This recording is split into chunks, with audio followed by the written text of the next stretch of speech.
רמב"ם, ספר שופטים, הלכות מלכים ומלחמות, פרק שביעי.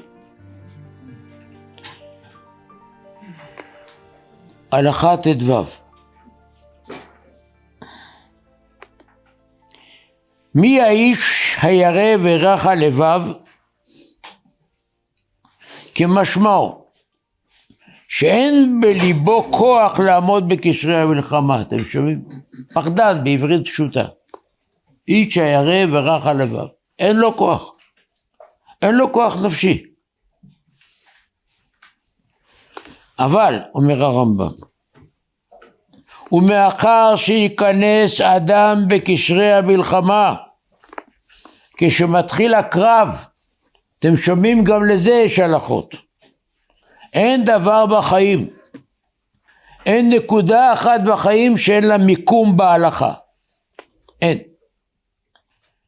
ומאחר שייכנס אדם בקשרי המלחמה, יישען על מקווה ישראל ומושיעו בעת צרה,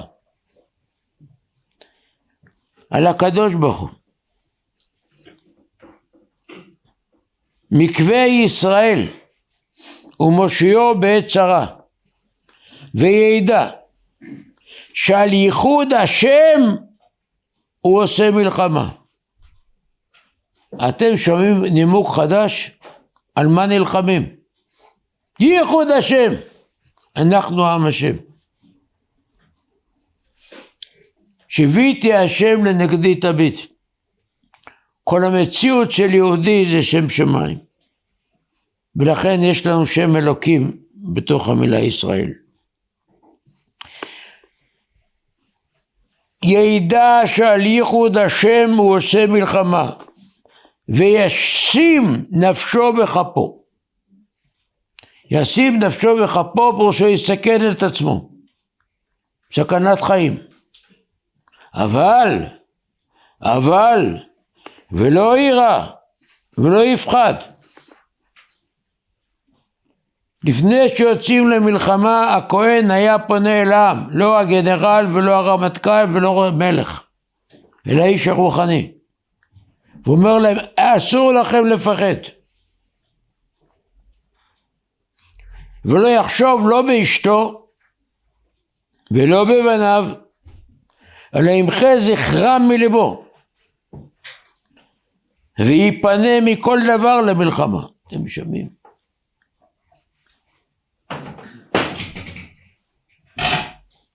ראש הממשלה, הנשיא, הגנרלים, חוזרים על הדקלומים של כל העמים. אנחנו נלחמים על הבית.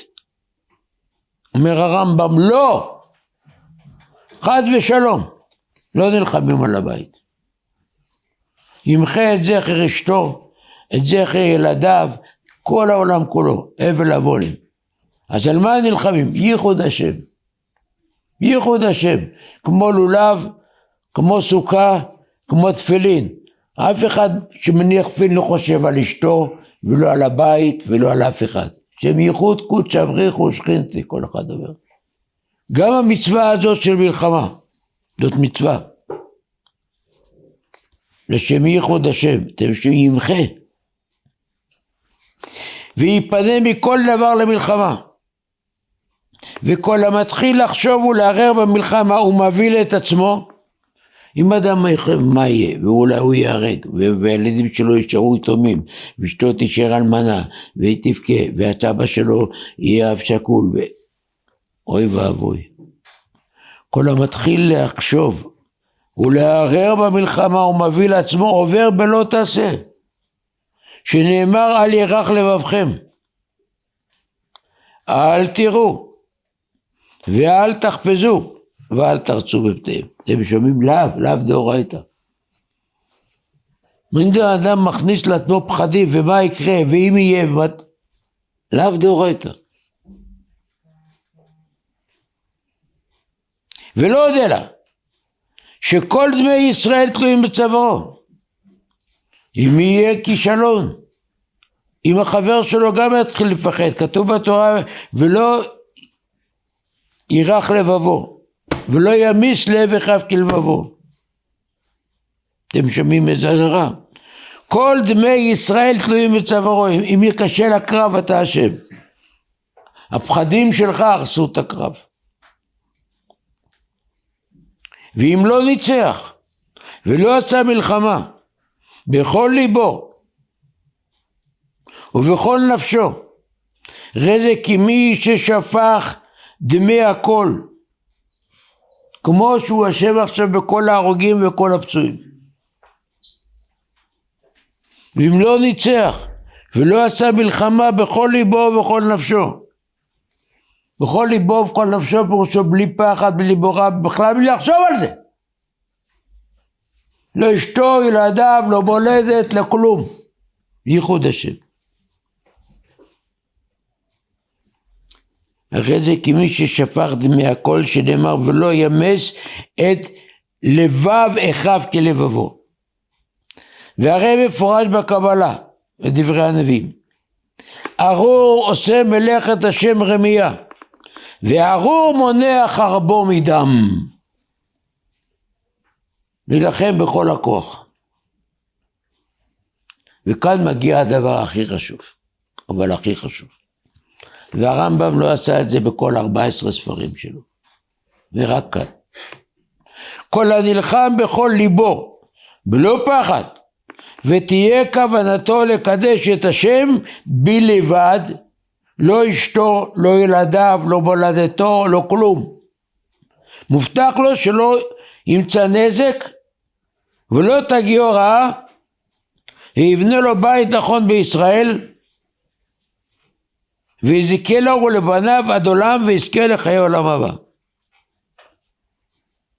אתם שומעים? הרמב"ם מבטיח, הקדוש ברוך הוא מבטיח, הוא מביא על זה פסוק. יש מישהו בעולם שיכול לתת כזאת הבטחה? לבן אדם שלא ייפגע במקום הכי מסוכן, אפילו בבית אף אחד לא יכול להבטיח לבן אדם שעוד דקה הוא לא מת. מתים כל זמן. דום לב. אתם שומעים? משה מת ותורתו אמת. משה עד משה לא קם כמשה. מובטח לו שלא ימצא נזק, אתם שומעים? מובטח לו, לא שהוא לא ימות, גם לא ינזק, שריטה לא יהיה לו. כי מלאכה וצווה לך לשמורך בכל דרכיך, על כפיים ישאוך, פן תגוב בי ורגליך, אפילו שריטה מאבן לא תקבל. אתם שומעים מה הרמב"ם מבטיח? נו, יש עוד מישהו בעולם שיוכל להבטיח כזאת הבטחה? אין. לזה קוראים על באמת ביטוח חיים. הבטחה שלא חוזרת.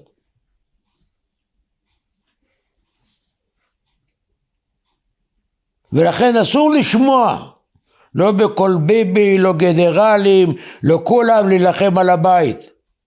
צערנו נהרגים ונפצעים בכל העולם. גם כאן. בשום אופן לא. יש לנו כאן הוראות מלחמה, הלכות מלכים מלחמות, עם פוליסה, פירושו תעודת ביטוח, שלא רק שבן אדם לא ירג, לא רק שהוא לא ייפצע, גם שריטה לא יקבל. אתם שומעים?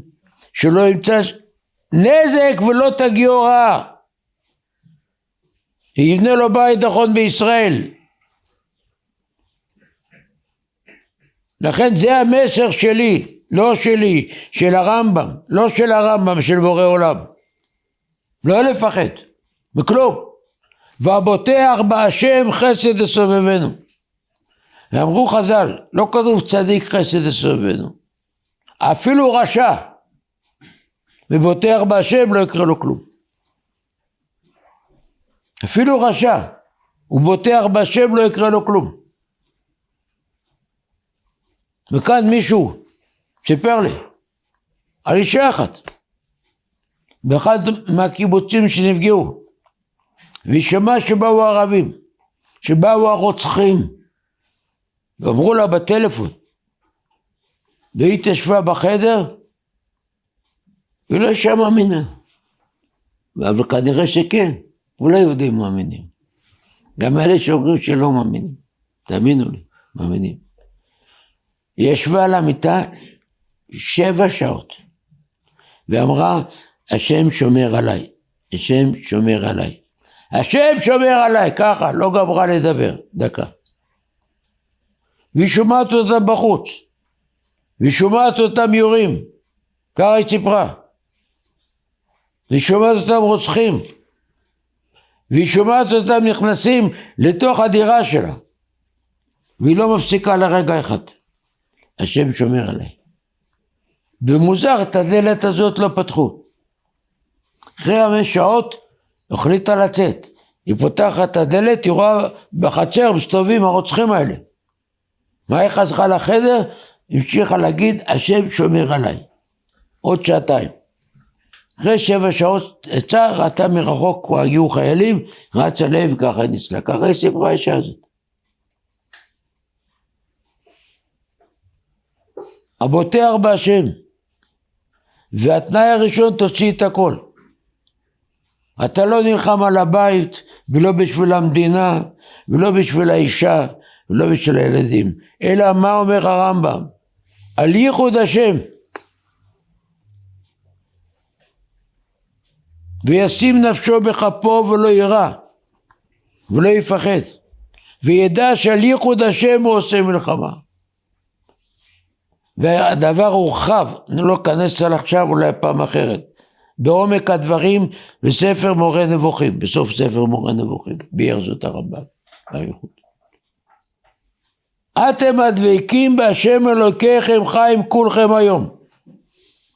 אפילו בקרב הכי מסוכן. השם ישמור לך מכל רע. ישמור את נפשך. זה לא תיאורטי, אנחנו קוראים, מאמינים, כולנו מאמינים בני מעלים. תראה, נכון, זה באופן כללי, אבל יכול לקרות, אבל אם אין, הרמב"ם לא הבטיח באף ספר מכל ספריו את זה. מובטח לו. אתם שואלים, מובטח לו. מישהו יכול להבטיח את זה? לא ביידן ולא פוטין. לא ביבי ולא גנץ. לכן אל תשמעו לעצות שלהם. יש לנו כאן עצה חד משמעית. ייחוד השם. להוציא את הראש מהכל. לרוקן. ולא יחשוב לא באשתו ולא בבניו, אלא ימחה זכרם מליבו. אתם שומעים את זה? זאת אומרת, אפילו 1% לא. בעד האישה, ילדים, מולדת, בית, הכל כלום. ימחה את זכרם מליבו, ויפנה מכל דבר. למלחמה. אתה מתרכז במלחמה. ואתה מתרכז למה אתה נלחם. למה?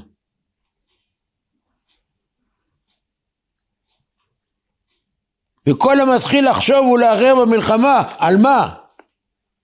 על אשתו, על ילדיו, על המולדת, על הפוליטיקה, לא חשוב על מה. הוא מביא לעצמו, עובר בלא תעשה. לכן, חיילים יקרים, יקרים מאוד.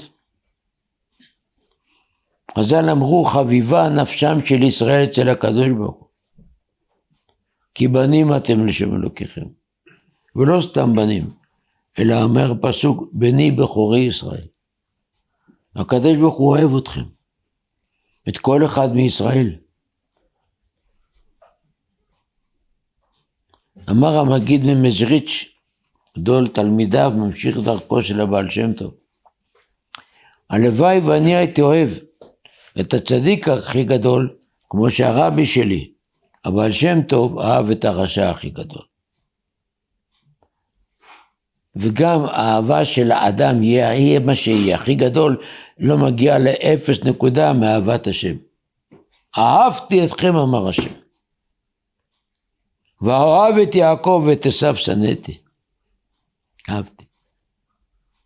אז לכן אנחנו צריכים באותה מידה לאהוב אותו, ואהבת את השם אלוקיך. כל לבבך וכל נפשך וכל מאודיך. ולכן ברגע הקריטי ביותר, כמו שאומר הרמב"ם, ישים נפשו בכפו, ולא יירא ולא יפחד, בסיכון הגדול לשים נפשו בכפו בשביל לסכן את החיים. לזכור. הסטרא אחרא יכניס לך בראש, בשביל הבית, של האישה, כל מיני מטרות חשובות ונאצלות. לא! לא ולא. ייחוד השם. אז יש לך הבטחה של הקדוש ברוך הוא. הבטחה של הקדוש ברוך הוא כתובה כאן בצורה ברורה. מובטח לו שלא ימצא נזק. כל הנלחם, אני מצטט, כל הנלחם בכל ליבו, בלא פחד, ותהיה כוונתו לקדש את השם בלבד. מובטח לו שלא ימצא נזק ולא תגיעו רעה. לא ימצא נזק, אפילו לא שריטה. שימו נא זאת. בינו נא זאת לוחמי ישראל. יש לנו אבא, בורא עולם. יש לנו מלך, בורא עולם. אשר בידו נפש כל חי. שהוא כל יכול. הוא כל יכול, היחיד. והנה עלו דבריו בפינו. מובטח לו. אם כן מכאן הוא לאבא. מרגע זה שאתם תדעו ותשמעו, וזאת מצווה וחובה, כל אחד ששומע את זה, להפיץ את זה ברמה מקסימלית. מקסימלית. כי בזה הוא יכול להציל חיים של אנשים, חיים של בחורים לוחמים. לא בשום דבר. כל הכבוד לכל התפילות שאנחנו לומדים, כל הכבוד. כל הכבוד לכל התורה שאנחנו לומדים. הכל זה דברים יקרים, לא ברמה אבסולוטית. תפילה. גברים עצומים. לימוד תורה בכלל להשיג. אבל קונקרטית, ביחס לבחור ה-X הזה שלוחם, אין הבטחה. אין הבטחה של תפילה שיתענה ב100%, לא. אין שום הבטחה שאם הוא לומד תורה לא ייפגע, לומדים בשבילו, אין. זה מעלה את הביטחון בצורה עצומה. כאן יש הבטחה. ללוחם הבודד, ברמה הפרסונלית האישית. עכשיו שאתה לוחם, לכן זאת מצווה וחובה להעביר את זה לכולם. מי שישמע, ישמע. מי שיקבל, יקבל. מי שמאמין, יאמין. ואם יצלנו ולו נפש אחת, המאמץ היה כדאי. אז להעביר את זה באופן דחוף, בכל האמצעים, כל הרשתות, איך קוראים לזה? כל אחד ואחד. תילחם לא בשביל הבית, תילחם בשביל בורא עולם, אז הוא ישמור עליך. יד רוחצת יד, השם צילך על יד ימיניך. אם תילחם למען ייחוד שמו, אתה כמוהו. כמו שבו אף אחד לא יכול לפגע, גם בך לא. אתם הדבקים בהשם אלוקיכם חיים כולכם היום. אז כאן קיבלתם חיילים יקרים את סוד החיים. את סוד החיים. בקרב הזה ובכל צרה שתהיה. לייחד את הכל לשם השם, ומובטחים אנו בחיים, מובטחים בניצחון, מובטחים בישועת השם ובקירוב הגאולה כהרף עין. אמן.